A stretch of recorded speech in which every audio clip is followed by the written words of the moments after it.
it's like a thriller, but it really makes you think about, like, those real tensions in the world. The Illuminati going up against the Catholic Church. Like, wow. Not just institutions, though, right? Like, you've got Robert Langdon. He's a symbologist. Pretty skeptical of faith, at least at first. But then he finds himself in a world where symbols have actual power. Totally. And it keeps happening. The Illuminati are still around. Antimatter is a thing. These ancient symbols and rituals. It's a lot for him to process. Oh, and then Victoria Vetra. She's a physicist, but also her dad was a priest. Talk about caught in the middle, huh? Trying to balance science and the possibility of something bigger. She's really important in the story. She's like this bridge between those two worlds. You know, she explains stuff like antimatter, but in a way that shows how symbolic it is too. Like, she thinks they can both exist, faith and reason, maybe even help each other. Like, I remember that part where she explains the Big Bang to Langdon, and she kind of connects it back to, the Genesis creation story.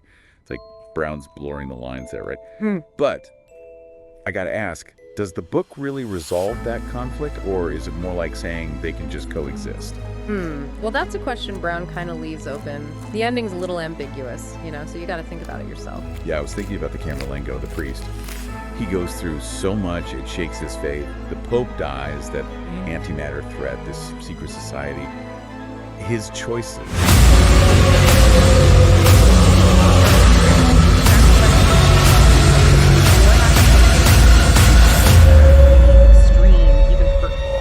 Those are questions people have been debating forever, right? Yeah. And Brown doesn't try to give all the answers. But you really feel that struggle with Cameron. Those decisions are heavy. Oh, absolutely. He reminds us that even if you believe something really strongly, sometimes something happens and you got to reevaluate, like extraordinary events.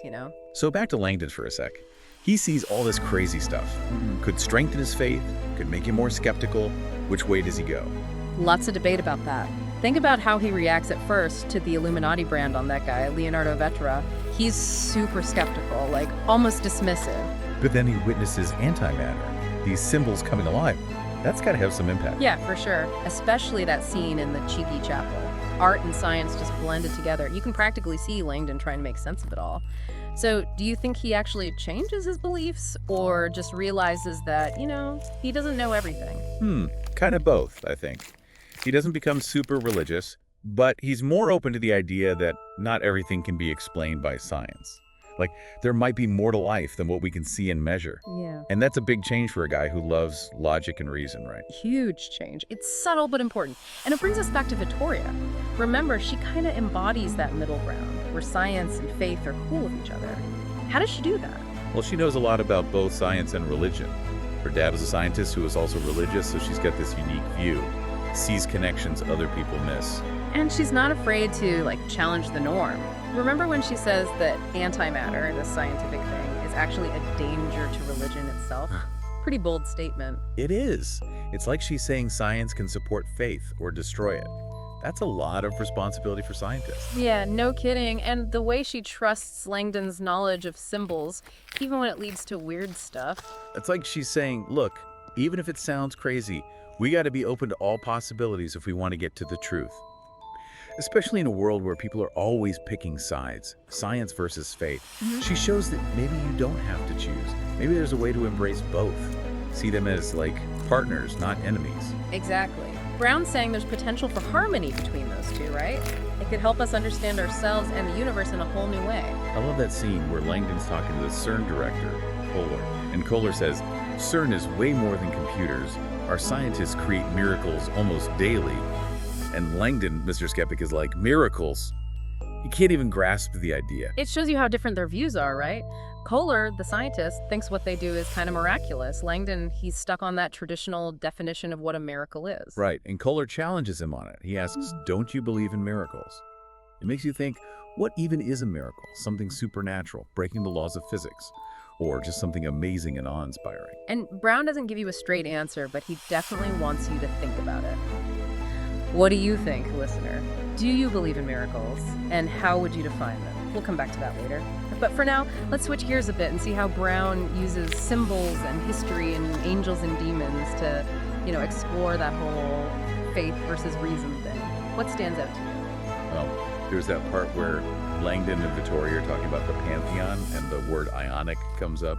Langdon thinks it's about the style of the columns, but Victoria points out it's a joke. Ionic means it has ions, those charged particles. And then Kohler chimes in, most things have them. Funny, but it also shows you that symbols and language can have, like, hidden meanings, right? It's how Brown mixes science with history and religion. It's like he's saying they're all connected, part of the same human experience. Understand one, and you understand the others better. Another thing, that scene in the Vatican archives, Langdon and Vittoria are trying to find a clue on this path of illumination.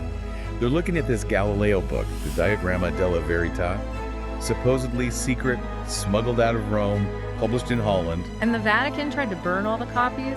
That clash between science and the church, it's right there in history. Exactly. The church had so much control over information back then.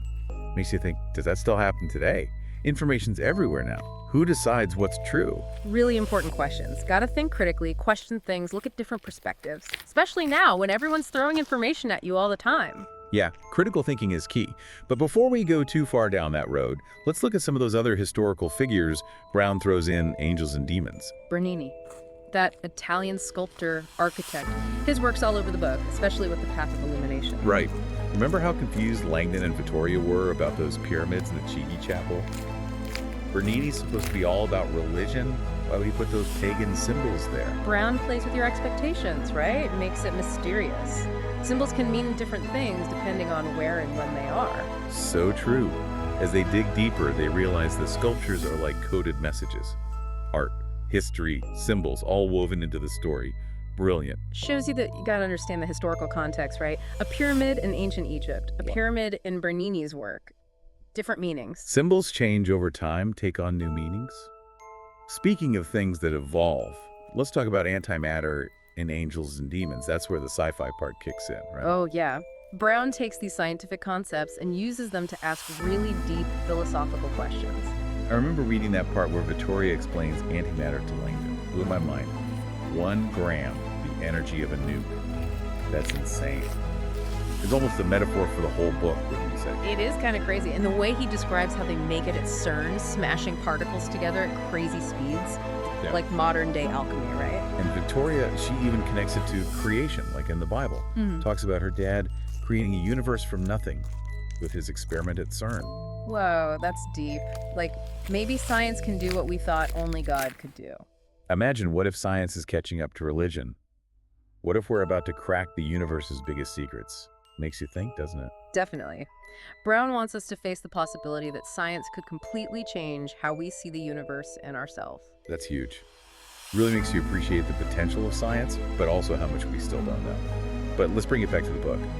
What makes Angels and Demons so good is how Brown takes all these complex ideas, science, religion, history, and puts them into a story that's actually fun to read. Totally agree. He doesn't give you easy answers, but he makes you want to find them yourself. That's what makes it a good read. Couldn't have said it better myself. But before we wrap up this part of our deep dive, I want to go back to that idea of miracles. What do you think, listener? Do you believe in miracles? How would you define one? Think about it. We'll pick up that thread in the next part of our deep dive, where we'll explore even more cool stuff from Angels and Demons. Welcome back. Before we get into some more of the cool stuff from Angels and Demons, let's go back to that question about miracles. It's like the core of this whole faith versus reason thing that Brown's playing with. Yeah, it is. Especially when you think about antimatter, right? This crazy, powerful force, we barely understand it. Is Brown saying that antimatter itself is some kind of miracle? He's definitely playing with that idea. Remember how Vittoria describes it, how they make antimatter? Super thin beams of particles colliding at insane speeds, squeezing all that energy into one tiny point. It's almost like they're recreating the Big Bang in a lab, right? Right. And she even says that the energy levels are like what scientists think existed right when the universe began. Exactly. So you have this scientific thing that kind of echoes these religious beliefs about creation. It's like, where do you draw the line between science and miracles? But antimatter isn't just some cool science experiment. It's a weapon, right? Could destroy everything. And that kind of messes with the whole faith versus reason debate, don't you think? It does. It's like, on one hand, it's this amazing scientific discovery, could change the world. But it could also destroy it. It makes you think about the dark side of progress. And the way the Illuminati use it to threaten the Vatican, like, whoa! You think of them as these enlightened scientists, but they're the bad guys here, using science to scare the church. It flips the script. Right. Okay. Who's good, who's bad. And then you've got the Camerlengo, the super devout guy. He's going through a crisis that really shakes his faith.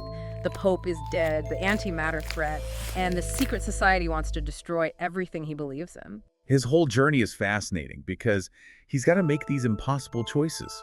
Choices that go against what he believes, like when he sacrifices himself to save the church. It's an act of faith, but it makes you think about sacrifice in general. Yeah, is it always right to give up your life for something? What if faith is used to justify things that are extreme, maybe even harmful? People have been arguing about that forever. Brown doesn't have the answers, but you can feel the Camerlengo is struggling with it. For sure. Shows that even people with strong beliefs, sometimes they have to rethink things when crazy stuff happens. Like when Vittoria and Langdon are trying to convince Commander Olivetti about the antimatter. He's the head of the Swiss Guard, and he's so skeptical, even when they show him the brand on that guy, Leonardo Vetra. It shows how differently people approach knowledge and belief, right? Olivetti's a man of action. He trusts his experience, his training. If it doesn't fit in his world, he doesn't believe it. He's also worried about the Vatican's reputation, like, what will the media do with this? And Vittoria, the scientist, she's getting frustrated. She knows how dangerous the antimatter is, and she needs him to do something. She even starts throwing science terms at him. Blast radius, how regular bombs are nothing compared to this. That scene is so intense. It's hard to explain complex things, especially when it goes against what people believe. Makes you think, who do you trust? Experts.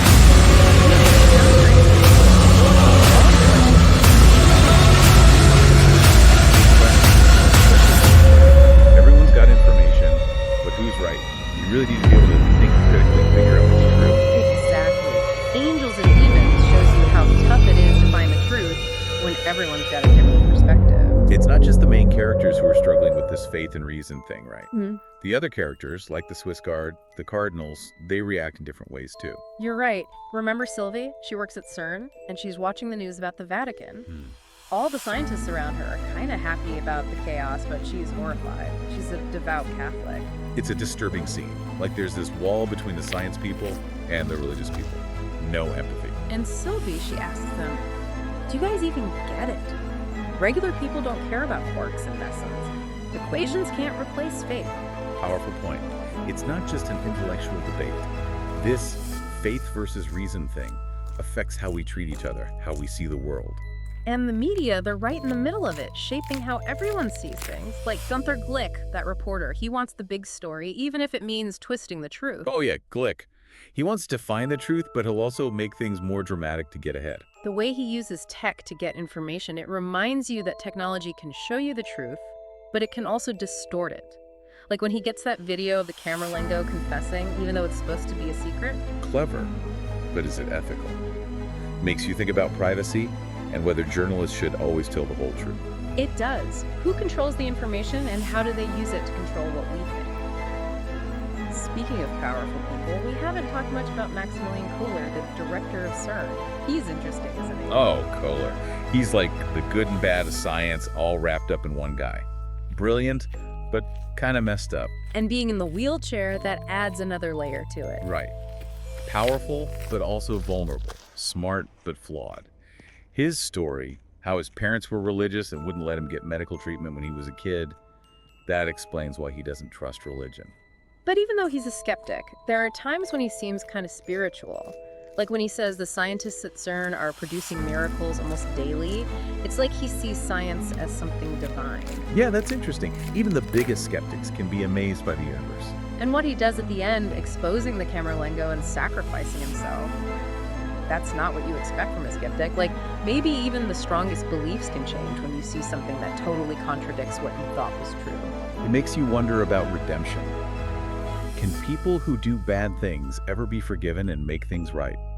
It shows how complicated we are as humans, how we can be good and bad at the same time. Angels and Demons really explores that. The characters, they're all flawed, they all do heroic things, they have good and bad motives. It makes you think about the choices they make, the consequences. And Brown does it in a way that's smart but also entertaining.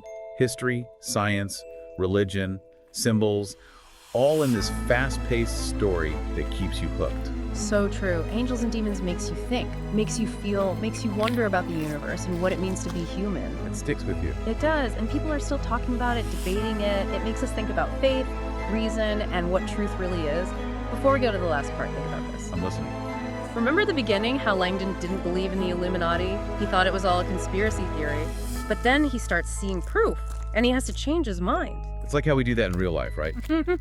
If something doesn't fit what we believe, we call it a conspiracy theory or fake news. Yeah. So what else do we believe that maybe we haven't really thought about? What assumptions are we making that are blocking us from understanding things? Think about that as we go into the last part. Are there things you believe that maybe you need to rethink? All right, welcome back to our Angels and Demons deep dive. Remember that challenge to look at your own beliefs. Well, let's see how Dan Brown flips some of those beliefs on their head. Like, one of the biggest things is how he shows science and religion. Yeah, We always think they're opposites, but Brown's like, maybe they're more connected than we think. he does. And it's sneaky, right? Yeah. Like when Vittoria explains antimatter, she uses these words, singularity, unicity point. They sound almost, I don't know, spiritual. They do. And she compares pure energy being the start of everything to, the idea of God as the creator. It's like she's saying science is figuring out how God did it. That's a pretty big idea. Like maybe science and religion aren't enemies after all. Maybe they're not just okay with each other, but they actually help each other. Understand one, you understand the other better. Which brings us back to miracles. If science can explain crazy stuff, does that make miracles less amazing? That's what's so cool about this book. It makes you ask those big questions. And Brown doesn't give you a straight answer. Like when Langdon and Kohler are arguing about miracles, Kohler says the scientists at CERN are making miracles every day. Langdon, of course, doesn't buy it. Classic disagreement, right? Langdon thinks a miracle has to break the laws of physics. Kohler's like, maybe we need to update our definition of miracle. Like he's saying, hey, maybe we don't need God to explain the impossible. Maybe humans can do it. So what is a miracle? Maybe it's not something supernatural, but just pushing the limits of what we know. And that goes back to how Brown uses symbols. He's saying symbols aren't just pretty designs, they mean something deeper, connect us to something bigger. Totally. Remember how Langdon talks about the power of symbols? Mhm. How they make you feel things, make you act, tap into something ancient inside us? And how those Path of Illumination symbols guide Langdon and Vittoria on their quest. History, art, symbols all mixed together. It's a reminder that symbols are powerful, but also dangerous. They can inspire good, but also be used for bad things. Like how the Illuminati twist those church symbols to do their evil stuff. Yeah. Even sacred things can be corrupted. And it's not just symbols that get twisted. Information can be used to control people too. Like the assassin, the killer. He knows all about the Illuminati, and he uses that to get into the Vatican. Plus, he uses the media to spread fear. It's scary how easy it is to turn information into a weapon. And nowadays, with information coming at you from everywhere, you gotta be careful, right? Be able to tell what's true, what's fake, how people use information to mess with your head. Yeah, we need to be smarter about that. Okay, so the ending. The Camerlenga going up to heaven in a burst of light. What's Brown trying to say? Are miracles real, or is it symbolic? It's such a strong image. People argue about it all the time. Some say it's a real miracle, shows the power of faith. Others say it's like good beating evil, a sacrifice that saves everyone. Then, twist. The Camerlenga was behind it all along. Whoa, right. Changes everything you thought about him. Like Brown's reminding us, don't trust appearances. Even people who seem good can be bad. So what's the message about faith? Is it dangerous, or is it more complicated than that? I don't think it's saying faith is bad, but he is asking, how is it used to justify doing bad things? He wants us to think about how faith affects us and the world. And that's even more important now, with all the extremism and people fighting over politics and religion. Angels and Demons is more than just an exciting story. It's about human nature, how powerful beliefs are, that fight between faith and reason. It makes you curious, makes you question things, makes you realize there are no easy answers. That's what makes a book great. You finish it, but it stays with you. If you haven't read it, you should. And if you have, maybe read it again. You might see it differently now. Like always, keep the conversation going, talk about it, share your thoughts, keep exploring this awesome world that Dan Brown created, and until next time, keep diving deep.